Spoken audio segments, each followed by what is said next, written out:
नमस्कार, श्री स्वामी समर्थ। आज मी तुम्हाला गुरुचरित्र पारायण कसं करायचं, कधी करायचं, गुरुचरित्र पारायणाचे नियम काय आहे, मांडणी कशा पद्धतीने करायची, वाचन कशा पद्धतीने करायचं, तर गुरुचरित्र संबंधित जे काही प्रश्न आहेत तर त्या सगळ्या प्रश्नांचं उत्तर मी तुम्हाला या व्हिडिओमध्ये देणार आहे।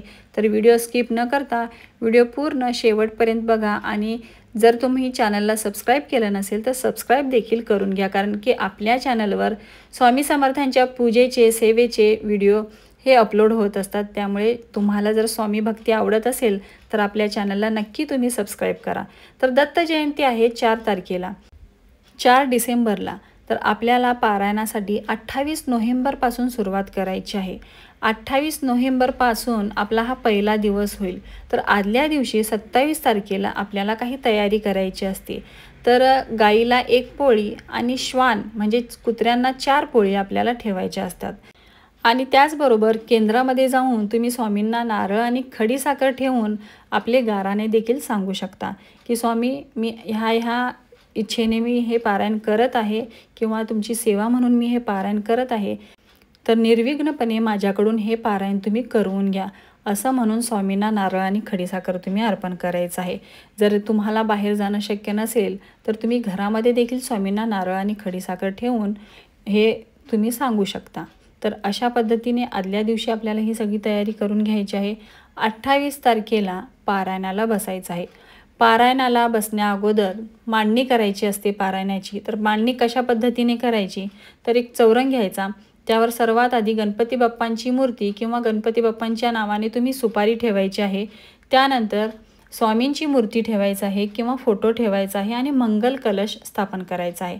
मंगल कलश स्थापन करण्यासाठी सर्वात आधी तांब्यामध्ये तुम्हाला पाणी, हळद, कुंकू, थोडे अक्षता, 1 नाणं, सुपारी आणि आंब्याचे डहाळे नसतील खाऊची पाने तुम्ही 5 ठेवून त्यावरती नारळ ठेवायचा आहे।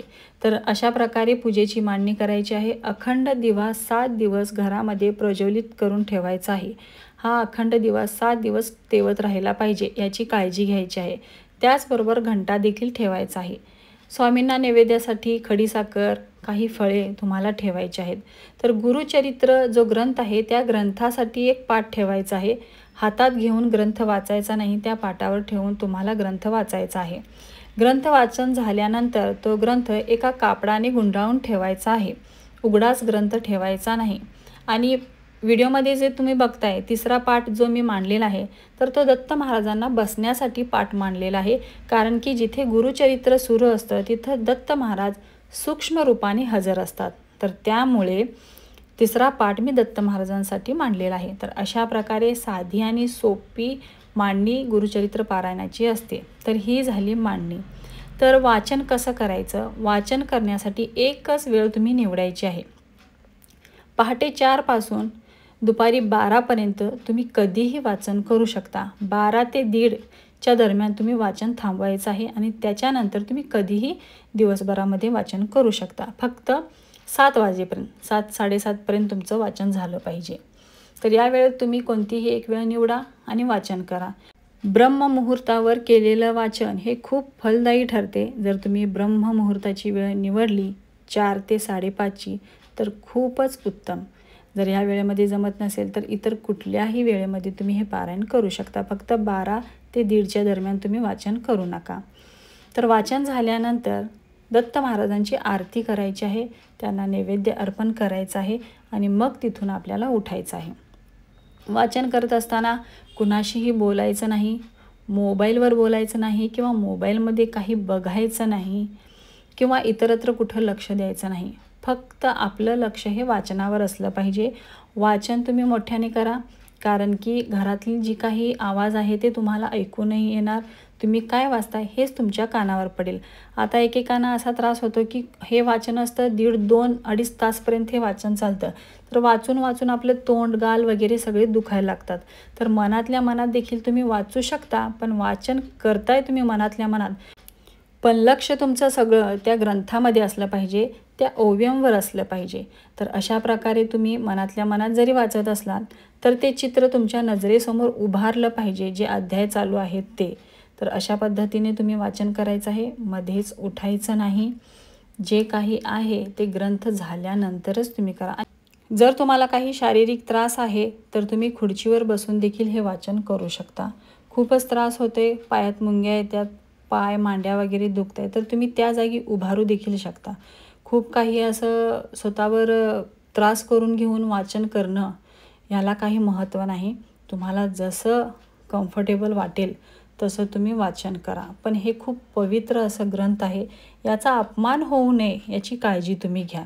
विनाकारण तुम्ही उठलाय, उगाच काहीतरी तुम्ही क्षुल्लक कामं करत बसलाय, काहीच गरज नव्हती त्या गोष्टीची, असं नाही.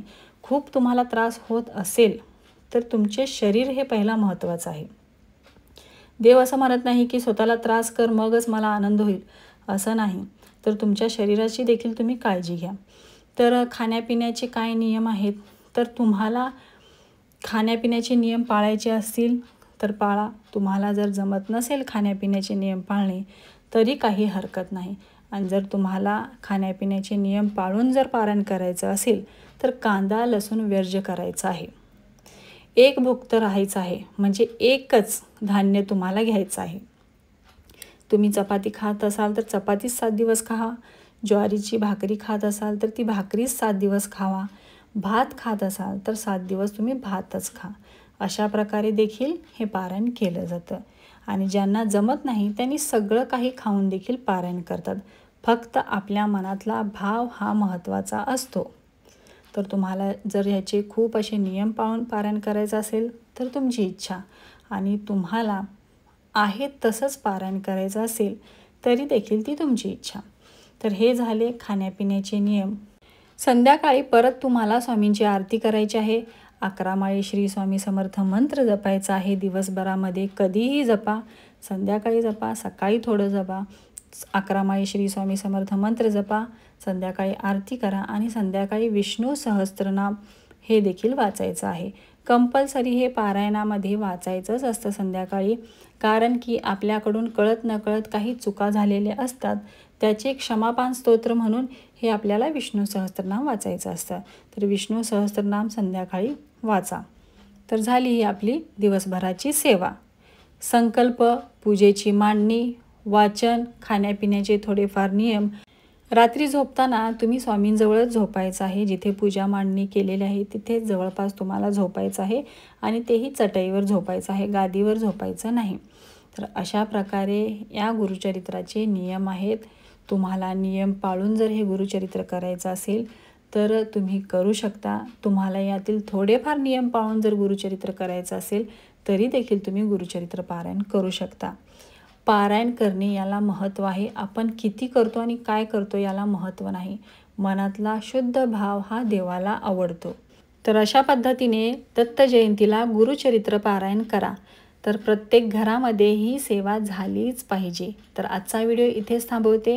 आजचा व्हिडिओ तुम्हाला कसा वाटला नक्की कमेंट करा. व्हिडिओ आवडला असेल तर चॅनलला लाईक, शेअर आणि सबस्क्राईब करा. पुन्हा भेटूया नवीन एक अशा व्हिडिओमध्ये. तोपर्यंत सर्वांना श्री स्वामी समर्थ.